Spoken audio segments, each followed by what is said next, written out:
You could say that cyberpunk is postmodern science fiction. It's a lot more postmodern than the old science fiction was. But science fiction is a very, I'm speaking of the American science fiction industry.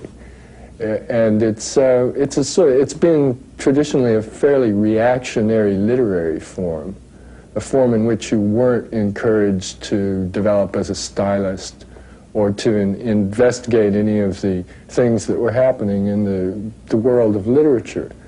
And one of the things that the so-called cyberpunk writers have done, either consciously or unconsciously, is to look around the world outside, look at the fine arts as well, and import whatever they could use into to the sort of literary ghetto of science fiction. In New York publishing, they call science fiction the golden ghetto, because it's this sort of schlock area that makes the most money. I think we're moving toward a world where all the consumers under a certain age would probably tend to identify more with their consumer status or with the products they consume than they would with any sort of antiquated notion of nationality. We're increasingly sort of interchangeable. At a certain point, I saw cyberpunk jump from being a literary description to being a description of something in the real world. I think the New York Times used it in a headline last year, "Cyberpunks do something," and I said, "What?" And I thought they were referring to this group of writers I'm associated with, but in fact they were referring to outlaw hackers who had broken into someone's data bank.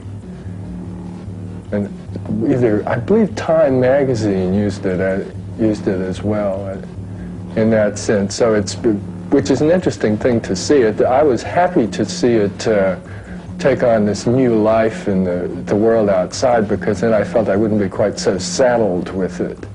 The drugs of the illicit drugs of the future will probably reflect in some way what the future society is about. So, what if someone came up with a drug that made you a little bit smarter? Didn't do anything, just made you, raised your IQ 50 points. Could you afford not to take it?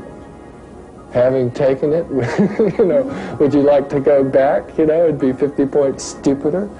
I mean, it's something, and that could be maybe, that's a possibility in a way, something that would, speed up the synaptic flow and just make you really, really sharp. It's that would be an interesting one. It's sort of like, it would be like steroids for stockbrokers. There's a lot of research being done in the United States to enable very, very handicapped people to interface with computers.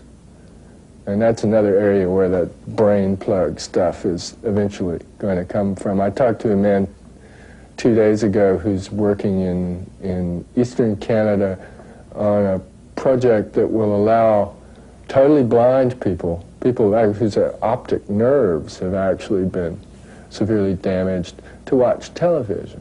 And what they're doing is they're going directly into the sight center of the brain and stimulating it electronically.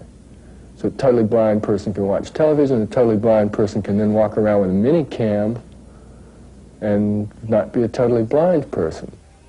Some of my readers assume that I do my writing on something that looks like a stealth bomber with the serial numbers filed off.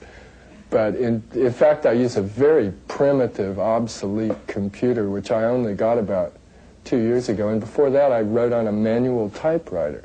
And when I started writing this stuff, I had never touched a computer. And I think it gave me a certain strange edge in terms of imagination, in that I wasn't really hindered by what was possible. But when I finally went out and bought my little Apple computer, and I got it home and set it up and turned it on, and it made this weird noise, this kind of grinding sound, and I called the man up very angrily and said, look, when I try to do this, it goes, rah, rah.